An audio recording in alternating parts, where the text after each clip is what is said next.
ए हो सैया के कमाई पर तूरी ले खटिया। ए हो सैया के कमाई पर तूरी ले खटिया। काहे फाटता ए ननदो तोहार छतिया। काहे फाटता ए ननदो तोहार छतिया।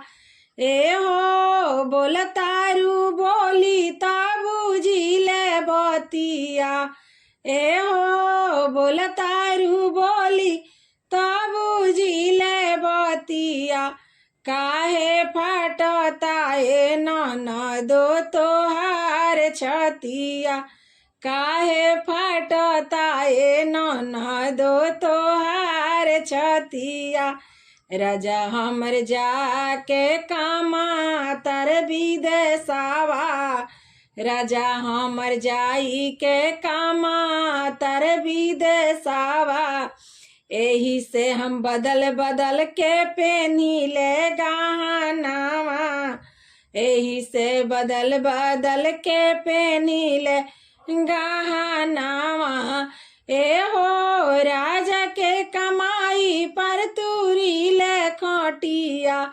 ए हो राजा के कमाई पर तूरी ले खटिया। काहे फाटता ए ननदो तोहार छतिया। काहे फाटता ए ननदो तोहार छतिया। ए हो सैया के कमाई पर तूरी ले खटिया। ए हो सैया के कमाई पर तूरी ले खटिया। काहे फाटता ए ननदो तोहार छतिया।